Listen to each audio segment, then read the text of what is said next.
Entendes o que estás lendo? O podcast que te leva através das páginas da Bíblia, livro por livro, capítulo por capítulo. Uma exposição bíblica emocionante. Aperte os cintos e embarque comigo nesta viagem.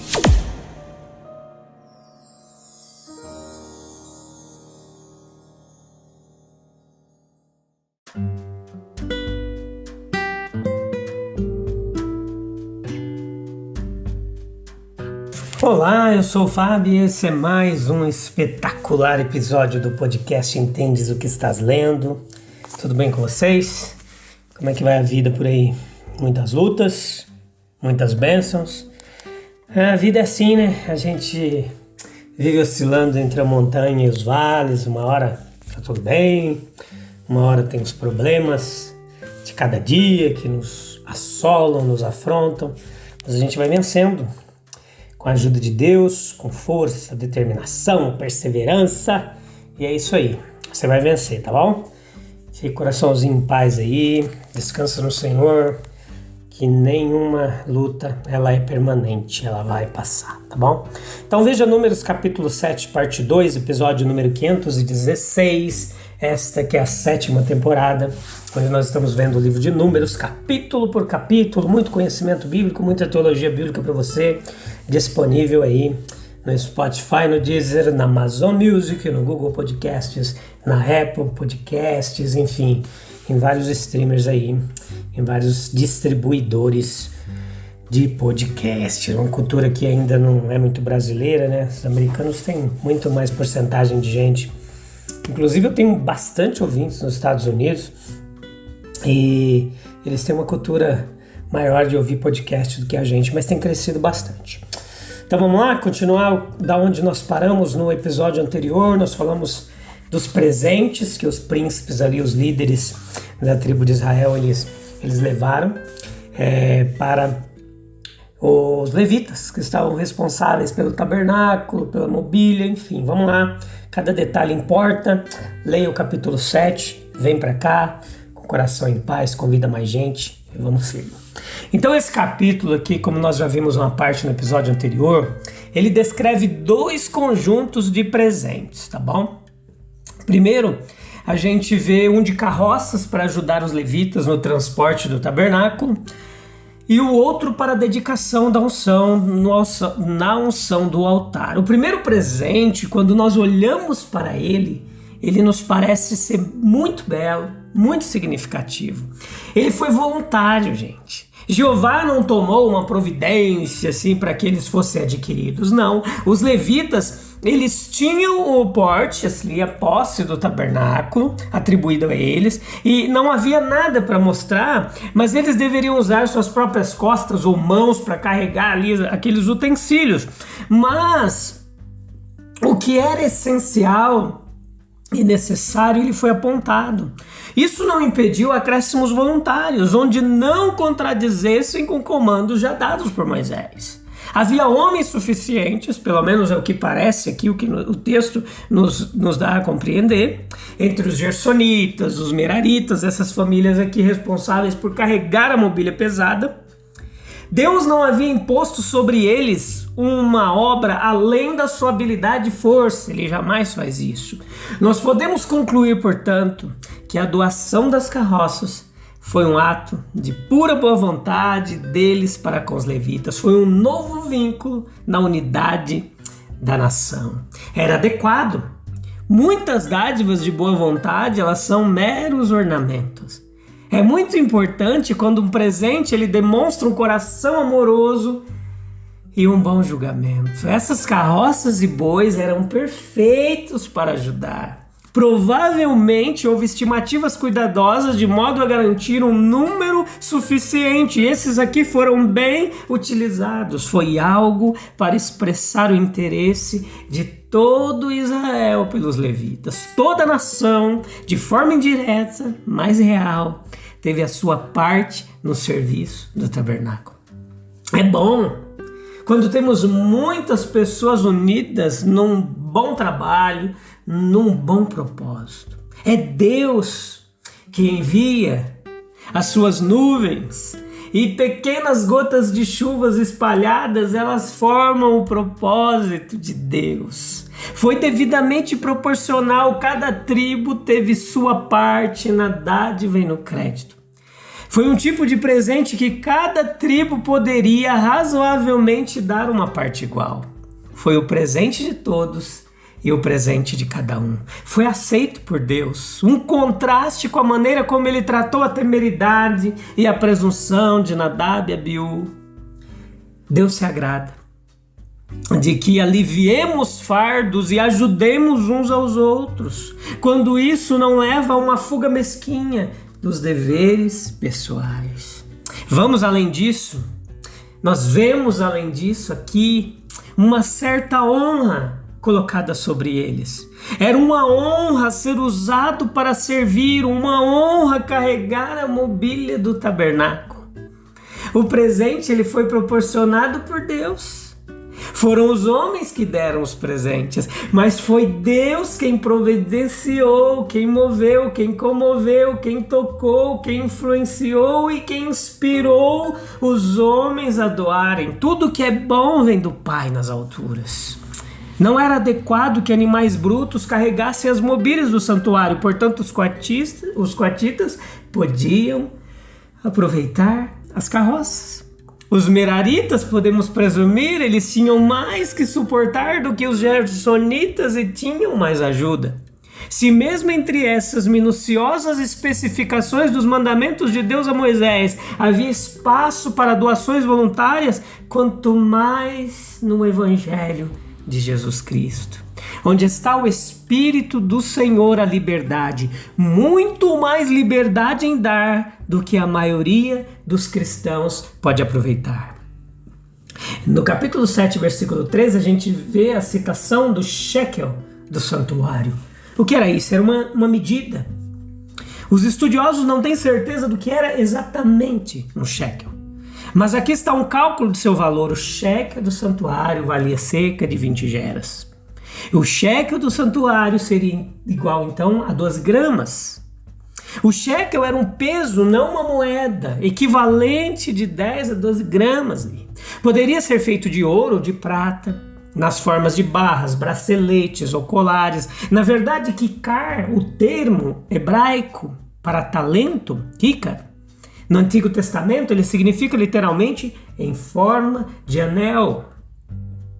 Era uma medida no tempo de Moisés, que vai se tornar uma moeda, quando não é mais tabernáculo, e se movia ali, mas sim um templo fixo, como construído por Salomão. Aí ele ganha uma outra conotação, essa palavra. E o shekel de prata, ele era a única moeda aceita no templo.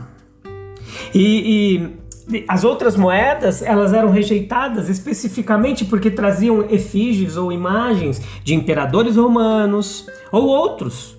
E com a alegação de que o templo não podia aceitar imagens de imperadores que se consideravam deuses. Essas moedas não eram bem vistas e muito menos aceitas. Então, com esse motivo, nasceu no recinto do templo uma classe de cambistas. Lembra da história de Jesus? Esses cambistas trocavam as moedas estrangeiras que os peregrinos traziam por shekel, com grandes vantagens para esses cambistas. E aí nasceu essa classe, que vendia as moedas oficiais aos peregrinos, que traziam bens, dinheiro, de procedência muito variada. Lembra quando Jesus derruba a mesa dos cambistas? Então esse era o contexto, quando ele dizia: minha casa será chamada casa de oração, e derruba tudo, porque além da compra e venda de moedas, havia ovelhas para os sacrifícios também sendo negociadas ali. Quando a gente entende esse contexto histórico, cultural, social, nós compreendemos melhor a passagem de Jesus. O ciclo do santuário ele diferia tanto do ciclo quanto do peso comum. Podem ser feitas algumas aproximações aqui para dar uma ideia do valor de um shekel do santuário, mas permanece a incerteza quanto ao peso exato. O importante da gente aqui, na nossa lição aqui, é o quê?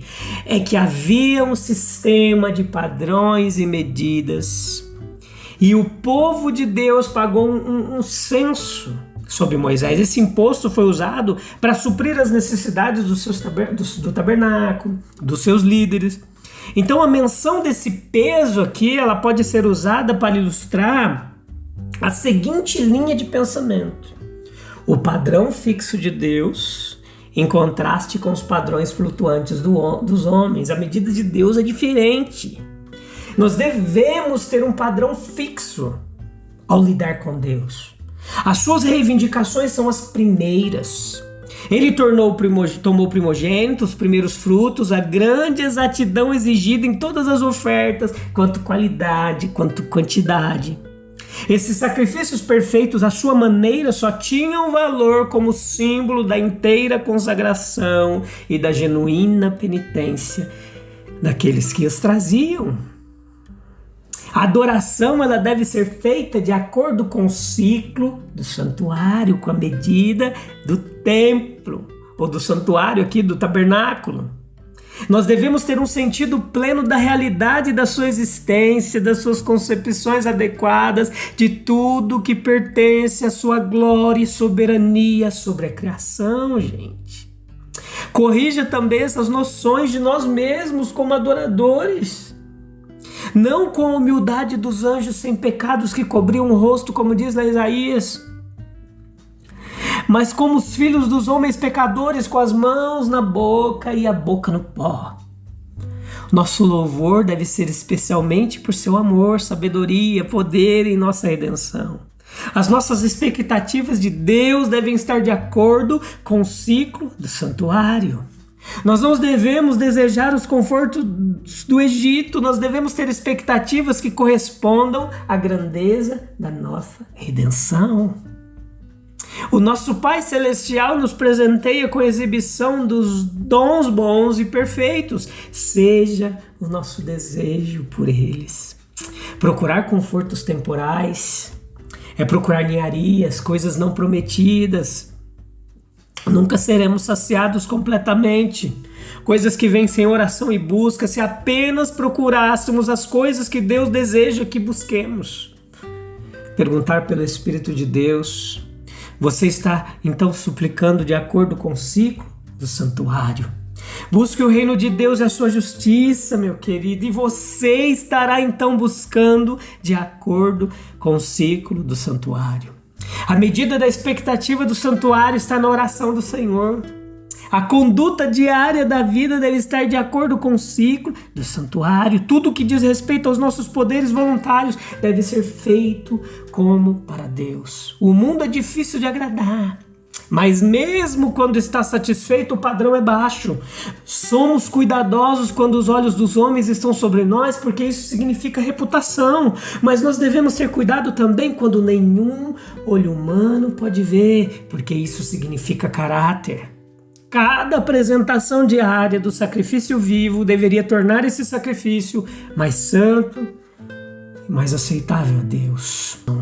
Os costumes comerciais não são desculpas aos seus olhos. O olhar que nunca perde nada nem se confunde está nos pesos, nas medidas de todos os comerciantes desonestos. Deus fica muito mais irado quando o homem defrauda o seu próximo do que quando ele viola uma lei. Pode ter certeza disso. Quantos foram prejudicados na sua religiosidade, perderam a paz mental e se afastaram dos caminhos de Deus? Lembre-se também de todas as outras relações. As relações comerciais, elas representam, simbolizam apenas uma pequena parte das relações humanas. Nós estamos sempre se relacionando, marido e mulher, pais e filhos, irmãos e irmãs, amigos e vizinhos, governantes e súditos, devedor e credor, rico e pobre, saudável e doente, jovem e velho, crente e incrédulo. O ciclo do santuário tem que estar em todas as nossas relações. Precisamos então viver em contínua vigilância e oração para ter tudo de acordo com o padrão de Deus, gente. Nós deveríamos ter em conjunto de princípios obtidos dos ensinamentos e exemplos do nosso divino Mestre Jesus. Nós devemos tratar uns aos outros como Deus tratou conosco, aquele que amou o mundo de tal maneira que deu seu Filho unigênito para redimi-lo, mas fica só nas palavras muitas vezes e não há ação, só no discurso. A gente é crente só no discurso, só da boca para fora, mas as nossas atitudes são piores do que aqueles que não professam a fé em Deus. As ações do próprio Todo-Poderoso são pesadas de acordo com o ciclo do santuário. Capítulo 7, versículo 16, nos fala da universalidade do pecado. A oferta pelo pecado era um dos sacrifícios expiatórios da lei. Nós encontramos ele com tanta frequência em circunstâncias tão variadas que constitui um testemunho impressionante.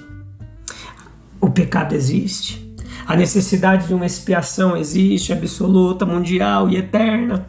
E quando a gente classifica as referências à oferta pelo pecado, nós encontramos várias ilustrações dessa verdade, frutíferas de aplicação, a nossa necessidade de grande oferta pelo pecado em todos os momentos e sob as múltiplas circunstâncias da vida pública e privada. A oferta pelo pecado foi exigida e apresentada no final de ano para outro, no retorno da lua nova, nas festas, nos jejuns, nas festas de Pentecostes, na festa das trombetas, nas festas dos tabernáculos, bem como no dia da expiação, quando havia uma dedicação voluntária, uma entrega de presente, uma consagração pessoal, como Nazireu havia oferta pelo pecado.